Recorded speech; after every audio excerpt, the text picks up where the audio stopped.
Welcome back to our podcast here for our Pathway Young Adults. We are in the month of May. I hope that you guys are ready and psyched for the cookout that we have special for just you guys. I know I talked about it a couple weeks ago. We talked about changing it from 18 to 25. We're calling it 18 to 20-somethings because not everybody fits in that mold, and we want to open it up to more people. So we're excited to have you guys come out. It's going to be at our house. It's this weekend.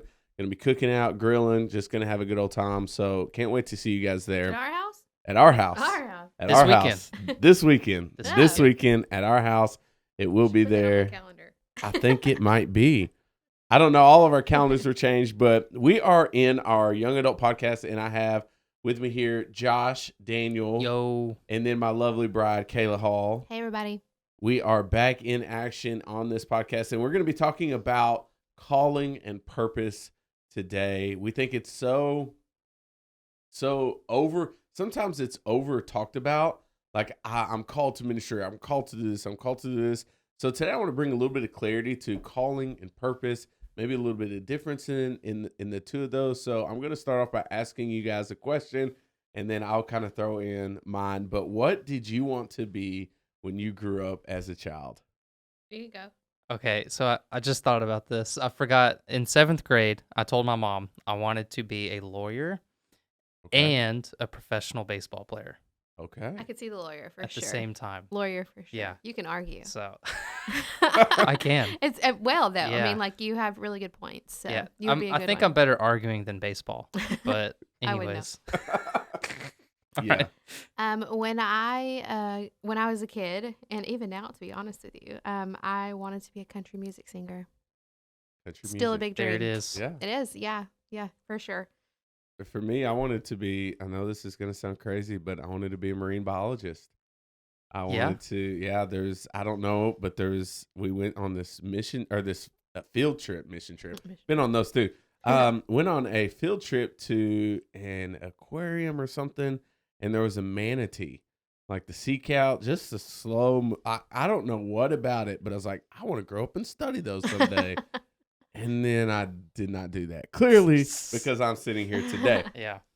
I actually almost went to college for environmental science. Okay. And awesome. so kind of a similar vein Yeah. because I wanted to work on like a hunting ranch and Okay. like do all that fun For a stuff. split second, I So, thought about wanting to be an architect, but there's a lot of math in that, and I don't Yeah. math. Oh.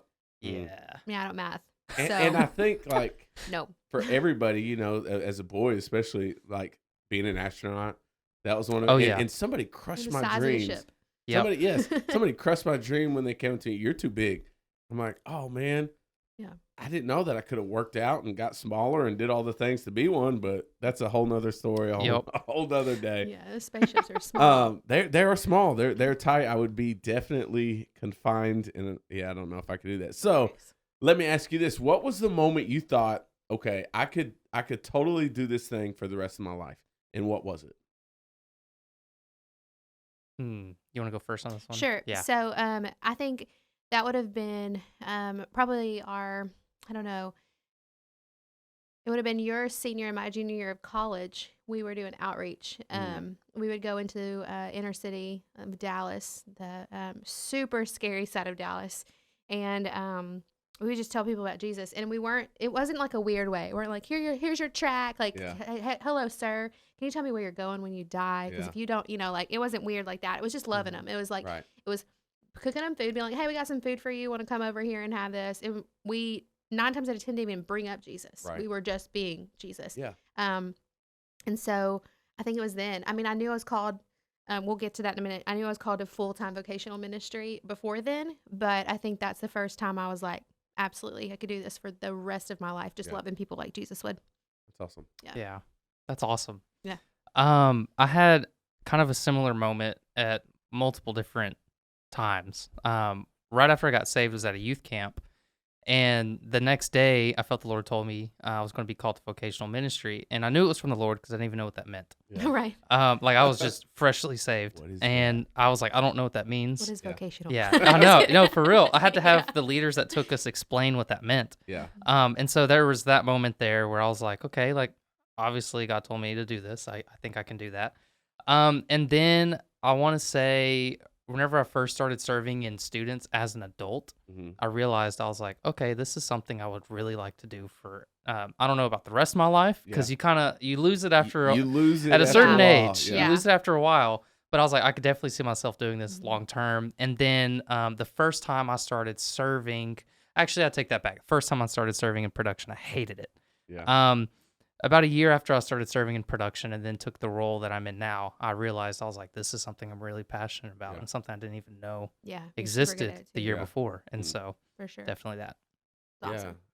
I think for me, like obviously I grew up serving at the church, serving in all throughout college, and I knew, that I wanted to be in ministry. I wanted to be full-time ministry, but truthfully, I never really got the taste of it until I stepped on staff here. And day one, even though there's hustle and bustle, I was like, this is absolutely it. I know without a doubt this is it, and I could do this forever. Like Yep. it was crazy. It just kind of clicked, Mm-hmm. and I know that's cliche to say, but it was like I knew it when I got there. Mhm. That's good. So let's jump into really some of the question portions of it. But I was one of the questions is how would you define purpose? So what I did was I have the definition right here in front of me, and I want to read it off, and then I want to kind of talk about how that really applies to our lives, not only as maybe a graduating senior who's struggling with their purpose, what they're going to do, that they don't have it all figured out. Maybe you're a freshman, sophomore, maybe you're in the workforce already, maybe you've already started a family and you still don't Yeah. know what that's hard. Yeah. I think so often we get to this, we don't have it figured out, we start freaking out. I'm 33 years old.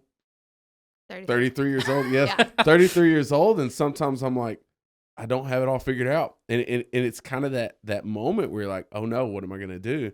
Yeah. But I was looking at this and it says, purpose is the reason for which something is done or created or for which something exists. And I absolutely love how it says in which something exists. Because I think deep down when we look at purpose, what our purpose is, it's Yeah. knowing what we exist for. Yeah. And I think some people spend a lifetime seeking that. And I think the reality is they're seeking after it because they don't have God in their life. Yeah. So I kind of open that up. When you look at purpose, how would you define that yourself? Aside from the definition, how would you define that and apply that to your life? It's funny. I didn't know this was a question until like 10 minutes ago. But I actually had it in my notes. Come on, The the Holy same Spirit speaks. definition. That's right. I had it in my notes and I had a kind of a couple thoughts to that is that we all actually have the same purpose Mm-hmm. because we all have the same origin story in Okay. Yeah. Genesis. Yeah. And so like God, if you look at why God created us and especially the younger generation has been struggling with this idea of why am I here? Yeah. And that's just a question of purpose. But in Right. Genesis, we see that God created us. And the line that always sticks out to me is in his image. Yeah. And so what I always come to whenever we're talking about purpose is that we're all created to be connected Mm. because God wanted to be connected to us. Yeah. And God wanted a people. Yeah. And so whenever I think about purpose, it always comes back to connecting to people because God created us to connect with us because he desired us and he made us in his image. And so we always have to look at what does God want? Mm-hmm. Well, that is my purpose. Mhm. Yeah. And so that's how I always go back towards it. And we'll get into this later. I saw in the questions we're going to talk about Great Commission and all of that. But I think ultimately that's what that is the Great Commission. Yeah. Is desiring the things that God desires and Yeah. Following after the things that God wants us to follow. And whatever that looks like in each person's life, that is our purpose. Yeah. And so. That's good. Yeah, I love what Rick Warren would say. I mean, I probably just dated myself entirely. Purpose driven. I know Rick Warren. Purpose-driven I've life. written it. But I've it's read it. Read it. Yeah, it's really good. I mean, there's obviously it's an incredible book, but I love what he says in it. He talks about how our number one purpose, period, is to allow God to love us, is to be Mhm. loved by God. Mm. That is our number one purpose. God didn't have to have us. He wasn't lonely. He's Yeah. good. Yeah. He just wanted to create us so that he could love us. Our Mm, number that's one good. purpose is to be loved by God. But it talks about like he kind of breaks it up. He's like there's there's the number one commandment and the Great Commission. And we'll kind of get into this, like you said, in a little bit. But first commandment is love God. Yeah. Put no other gods before you. Love God and love your neighbor as yourself. Yeah. Period. And then the Great Commission is go and tell. And so it's that simple. And you said that a lot of people probably struggle with what their purpose is because they don't have God in their life. I don't know. I think even Christians really struggle with what their purpose is because it's not like hey, Kayla, here's point 1. Yeah. After this, there's point 2, point 3, point 4, that would make life a whole lot easier. Yeah, but there would be no mystery. There'd be no way for God to show his majesty and for us to look back and be like, man, God really had his fingerprints all over my entire life. And so I think it's something that everyone struggles with. Yeah. Even though like I'm very much a type A, so I'm not like a free flowy like hippie. I have shoes, I'm not She's like wearing shoes, guys. Yeah, She's always. wearing shoes. I'm not. I have sandals on, but I'm not like a ride the waves kind of girl, Yeah. And so I think even the ride the waves kind of people still are constantly contemplating like, what is my purpose? What am I here for? Yeah. And that's God's like gentle nudge saying, I created you. Let me love you. Yeah. Like that's this constant sweet pulling us back to him. Yeah. Well, and Adam and Eve didn't really have the options we have when it comes to purpose either. Right. Like they didn't have to struggle with, well, do I become a doctor? Right. Yeah. Do I go be a lawyer? You just had to name the animals and eat the fruit. Exactly. Just be loved by Or not God. eat the fruit, if you Don't- will. There was other fruit, just not the one fruit. Yeah, exactly. Yeah, so that's good. I like that. I don't know if I answered your question, but Yeah, no, I think the definition of purpose is spot on. Yeah, I think it's spot on, and so I think so often this is something in the church world, especially, and it obviously maybe you're watching the podcast and you're not really super involved in church yet. Maybe you're kind of new to the whole church thing, but there's this idea of being called into ministry, of being called, and I think so often we flippantly throw that because the reality is every single person on this earth is called. Exactly. They are called to share the good news of Jesus. That is the calling that every single person. Now we have different purposes, and I think sometimes we also kind of tie those two together. My calling is my purpose, but everybody has the same calling, but we all have it through different purposes. That like God purposed me to spread the gospel and to do the calling in my life a little bit different than you, a little bit different than you, a little bit different than you watching. So we really have to kind of separate the two, calling and purpose. And when we can do that, we look at everybody is called. So when I say I'm called to ministry, it's like, okay, so are you, so are you, so are you.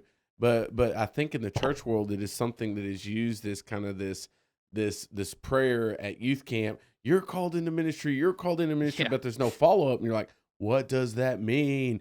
I have like vocational ministry. What does that mean? I don't know. And so I want to bring a little bit of clarity to that. And I want to talk about it. I want to talk about the universal calling as a Christian. Do you think that the Great Commission is just the universal calling for everybody? Yeah. Especially it's like the litmus test kind of. Right. Okay, yeah. It's the starting point. Yeah. And how you do it also. Mm-hmm. I was listening to a totally secular podcast like 3 days ago, and they were talking about Chris Pratt. And so Chris Pratt's I love that guy. Hey Chris Pratt. Hey Chris Pratt. If you're he's watching. this, we love you. We love you. But one thing that really I love they were talking about the two people in this podcast, they're not Christians at all. They actually admitted that they kind of resent Christianity a little bit, but they talked about their friendship with Chris Pratt and him being a believer has changed their mind on that. Because Chris just exuded, and they even said this, he exuded all the examples of Jesus. He was the nicest person, the most genuine person in Hollywood that they had met. They really looked up to him because he's just a nice, genuine guy, loved everybody. And he, of course, spread the gospel to everybody. But he was just such a nice and genuine person that they were open to the gospel because that's all he had to do. That's so cool. Was just live a life like Jesus. And I think at the core of the Great Commission, that's really what Jesus is trying to get at also. It's just, hey, people aren't going to be willing to hear the gospel if you're not nice to them also. Yeah. Right. And so I just think about that. His name popped up in my head from that conversation because I just thought it was such a great example on how to live and how to reach people. Yeah. Like the Great Commission says. So Yeah.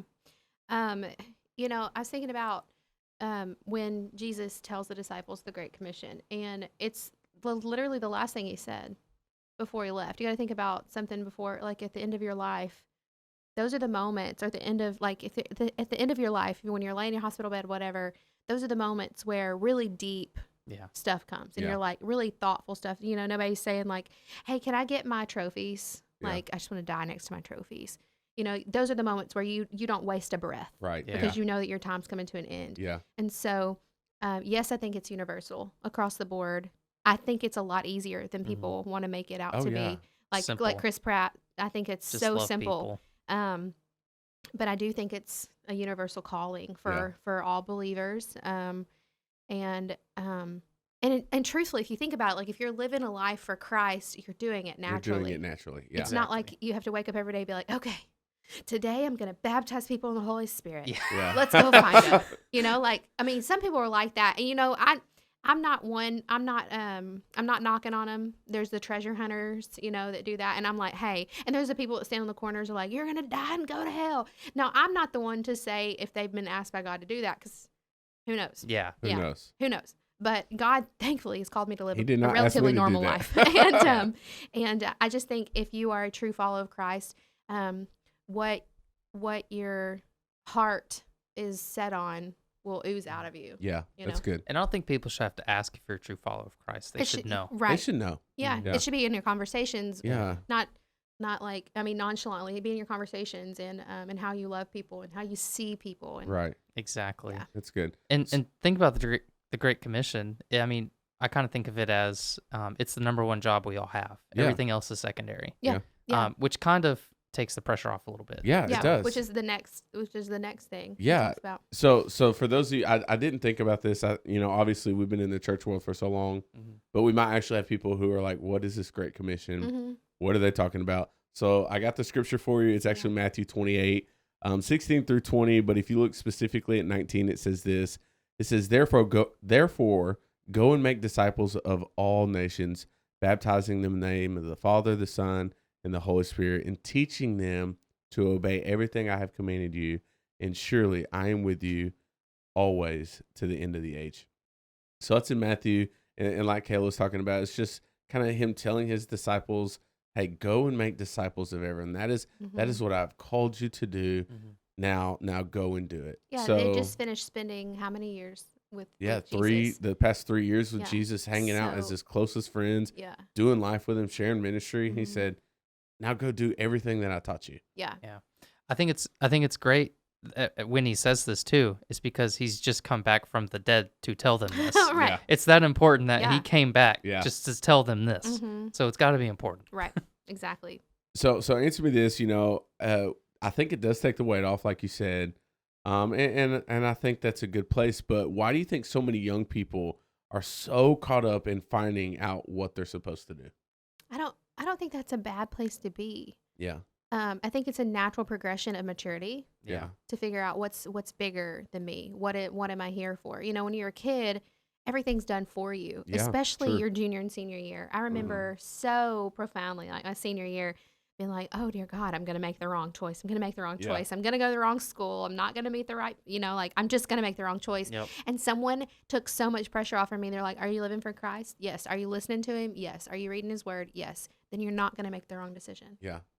It's that simple. And it's when you're in that position, you're like, yeah, it ain't that simple. Yeah, like, it's that's not that simple. But on this side, Yeah, it's that simple. It is. Like, do what God tells you to do. Mm-hmm. Trust him.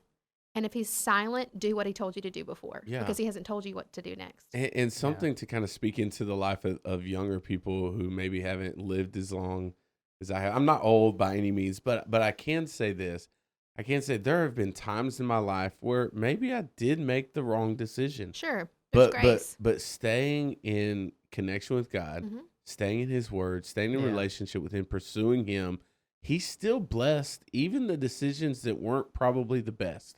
Yeah. Because I still stayed on that and in that relationship with him. So maybe you're sitting there, I already messed up, already chose the wrong college. I know I should have went off somewhere, whatever that looks like. Know that as long as you're pursuing God, you're living for him, God can bless you wherever you are as long as you allow him to. Yeah. I think younger generation kind of struggles with calling and purpose because I also think we also make it competitive. Yeah. Ooh, We That's also good. make it really, really competitive. Like I've met people, and it's funny, but they're First thing like, they ask you. "Do what?" It's the first thing they ask you. What do you do? Yeah, What do you what do you do? Yep. And you take so much, like, and especially men. Like, I can't Yes. speak to the female side of Yeah, things. it's but just as I imagine competitive on the this same side. way. Yeah, for sure. It's Especially you now. get so tied up in what do you do, and then you talk to other young people, especially those that are like just recently saved, and you're like, "What do you want to do?" And they're like, "I want to preach in front of millions of people. I want to get the gospel out there." And it's like, "Well, what do you want to do?" I want to be a chiropractor. I think that's kind of cool, you know. And Heck it's like, yeah. but like, it's not. It really is like apples to apples. Like if God's Yeah. called you to it, and then it's what you're supposed to Right. do. Uh-huh. And just because this person over here is preaching and you don't know how to preach doesn't mean he's better than you. And then people just try to make it super super complicated, and they're like, well, my calling is greater than yours. And no. It makes it really simple and takes the pressure off because we all have the same calling. Yeah. And I think young people struggle with it so much because it's really hard to be content with just one thing in this life because we have so many options. Yeah. There's a lot of things. So many options. I used to struggle with this like hardcore in my profession.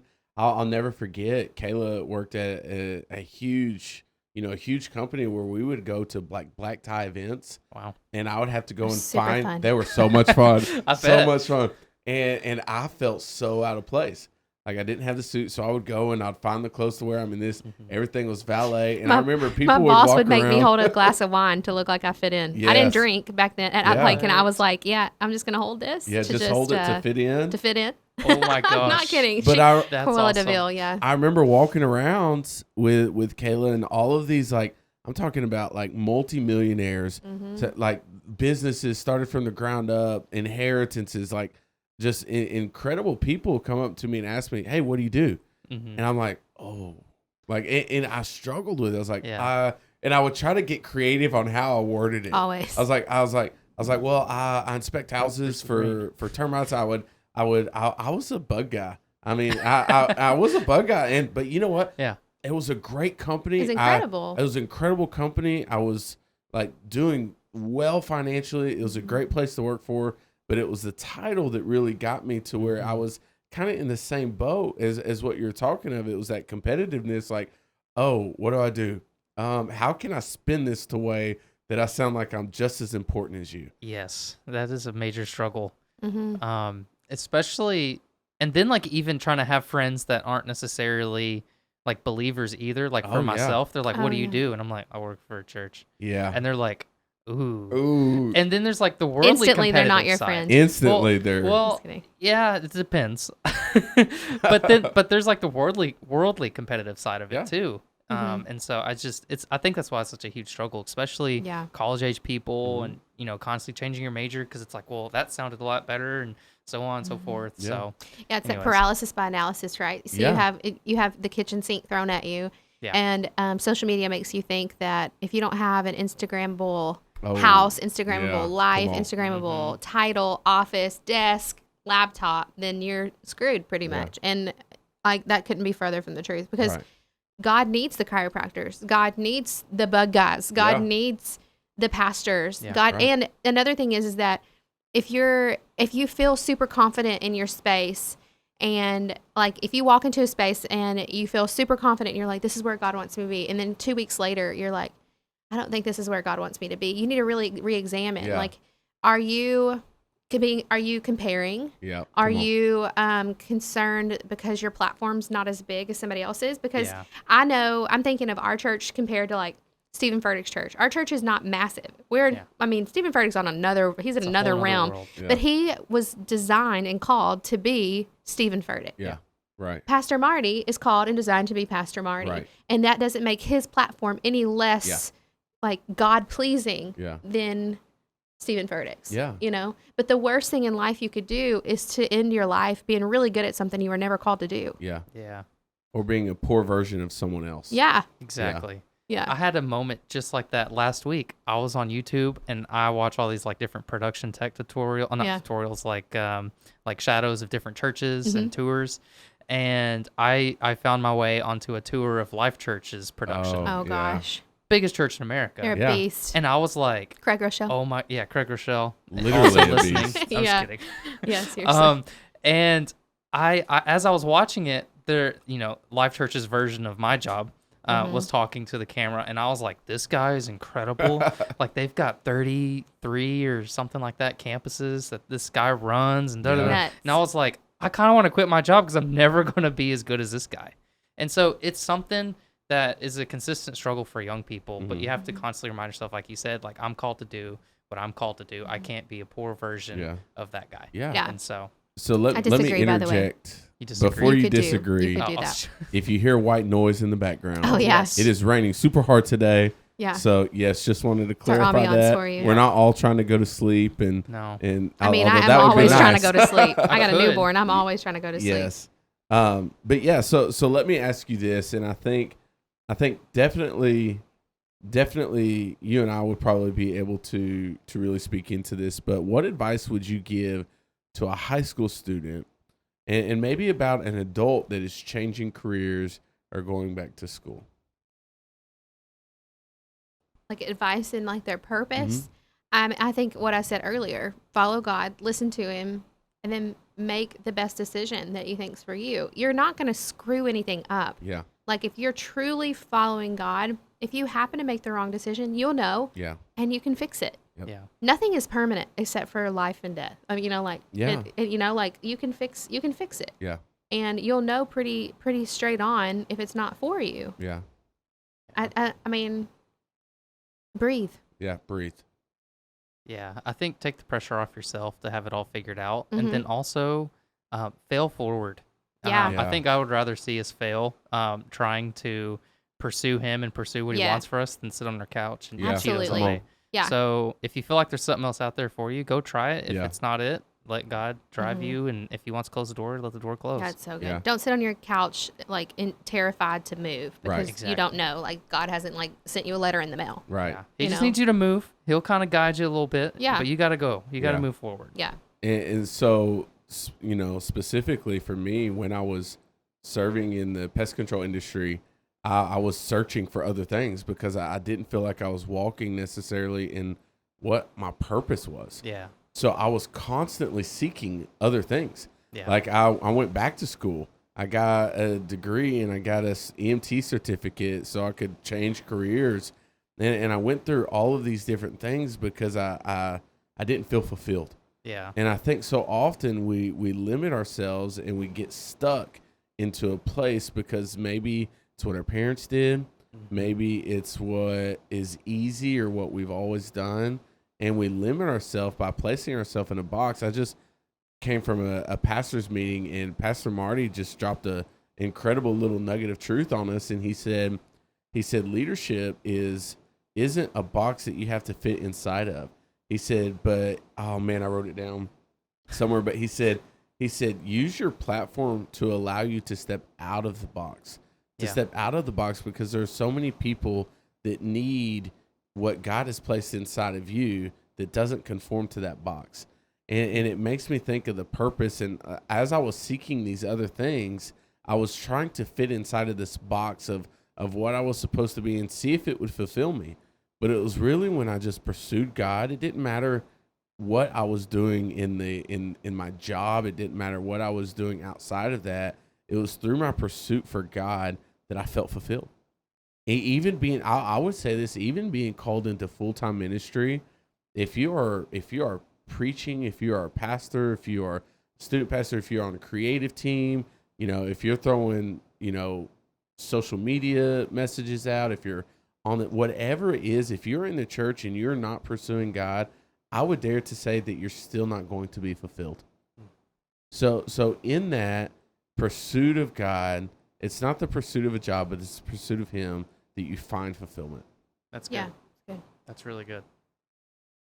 So let me ask this. Someone has listened to this podcast and they think, okay, I know that I'm called to ministry. Where do I start? Don't go to Bible school and get a whole bunch of student loans. You serve Depends. first. I'm just kidding. Depends. Serve. You I serve. did. Yeah. Hands down. Hands down, Serve. serve. Yeah. Yeah. If you're It's- truly called, Like, Yes, I love that's this so saying, if you can't pick up a broom, you can't pick up a microphone. Yeah. You have no business picking up a microphone if you can't hold the door open for somebody. Or, I mean, everybody wants the microphone, Yeah. for some They reason. think or, it's sexy. Yeah. And so what they don't realize is that the higher the podium, the farther they fall, or the platform. The higher heavier the weight, Yeah. for sure. And so serve. It's that simple. Serve anywhere. Yeah. Serve in your church. Serve in a local outreach. Serve any way that you possibly can. Yeah. So We have some serve positions available. Yes, we do. We have plenty of serve opportunities. Creative. Let me step department. into that actually and say that serving, don't let serving be your step stool. Yes. I think so many people are like, okay, Oh, yeah. if I want to do this, then I have to do this. Allow God to develop the purpose inside of you through your serve. Mm-hmm. And then the platform will, whatever that looks like, it'll be there when God is ready for you to have it. Yes. Like when God has developed everything inside of you, then that will be ready. But I truly believe it's through the way you serve and how you serve and the heart behind it. Exactly. I thought about one of our students in a kind of a recent example. Just a perfect example. I thought about Jackson. Like, we got the student leadership to preach recently. Oh yeah. And whenever he preached a couple weeks ago, I noticed something, and I had this cool thought. And I was like, every Wednesday for at least a year, but he's served on my production team for a while now. He's been bringing up the podium for the speaker. Mm-hmm. And so it was such a cool moment Mm-hmm. Yeah. because I've got to just watch him, and so we've all cool. got to watch him Yeah. kind of grow.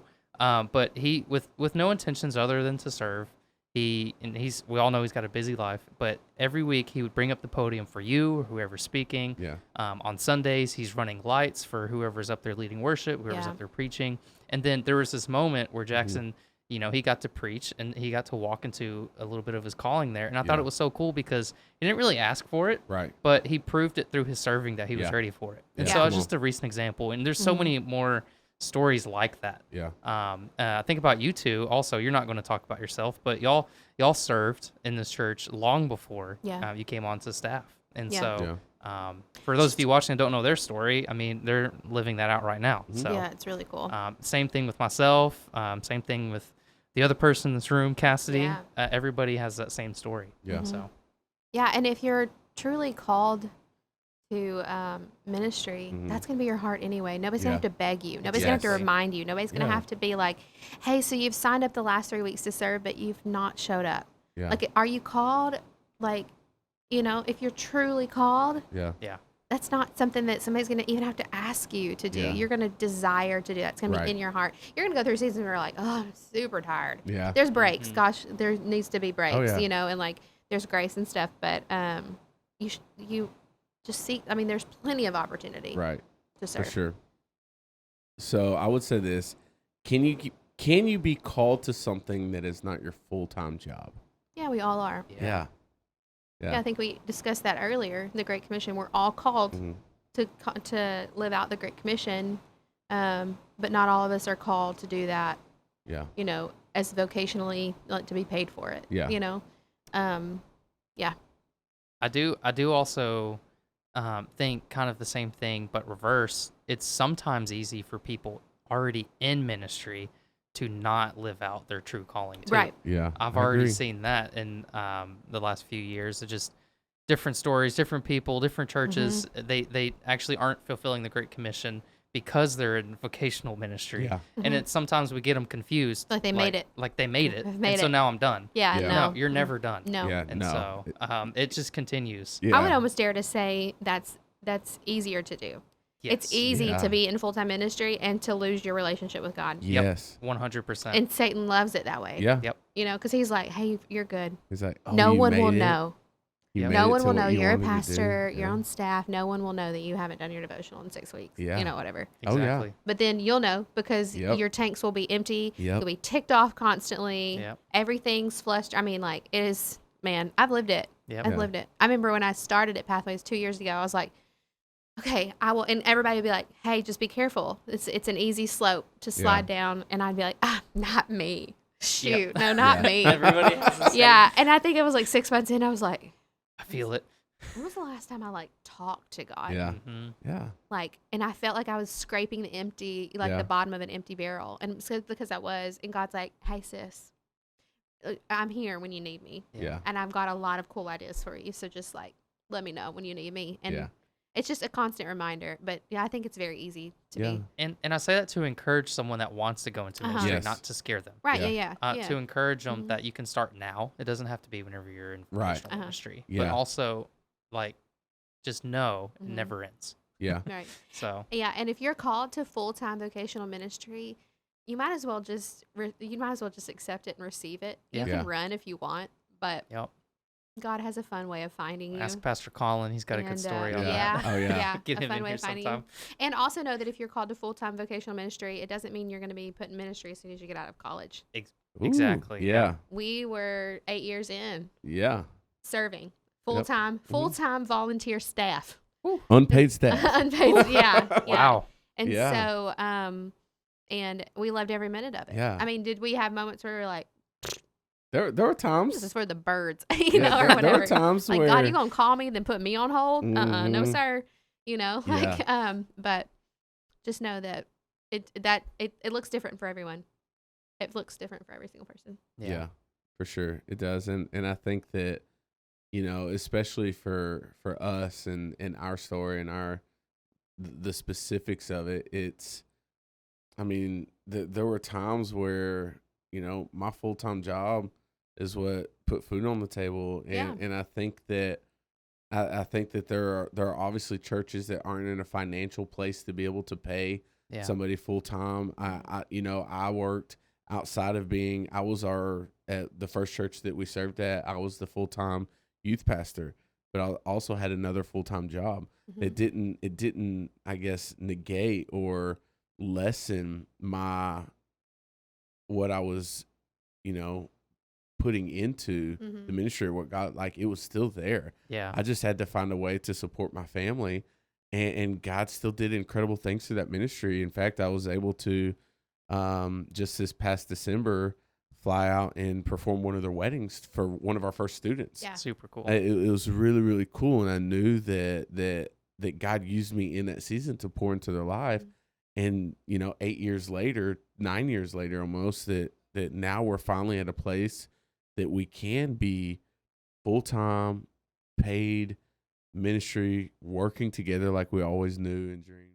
Sorry, guys, we just lost power. It is coming down Yeah, hard it is. outside. Yep. We're almost finished with this podcast, but I'll go ahead and jump back into the story. I was talking about, working full-time and serving at a church full-time, being the youth pastor, Mhm. and 10 years later being able to go back and perform one of the weddings of one of our first students ever, all the way to today where we're, Mhm. husband and wife. We knew we were called to work in full-time ministry together. Yeah. We're here working at the same church, Yeah. and God is doing some incredible things, and he is truly blessing us. So just stay persistent. Mhm. Yep. It's life's a race. Continue to race. Yeah. Continue to run. Yeah. That's good. Yeah. Well, anything else you want to add about calling and purpose for you in this month's podcast? Last thing, kind of what you were talking about, real short. Even Paul in the Bible was a tent maker while he was doing ministry. Mhm. Yeah. So it's very normal. Yep. Yeah. Even if you're not just doing ministry, you've got side gigs, you got other stuff going on. Mhm. Doesn't mean you're less valuable. Yeah. Come Right. on. Absolutely. So good. Yeah, I'm all about a side hustle. So Side hustle. yeah, absolutely. Any way you can, advance the kingdom, Yeah, for sure. do it. Well, Yeah. guys, that's all we have Yeah. for today. Awesome. Thanks We're for so joining glad us. for you tuning in with us. Make sure to subscribe to the podcast, share it with your friends, invite people to watch it, and then we will see you guys next month. With a cookout. See ya. And we'll see y'all this weekend first, and we'll see you on the podcast next month. Bye.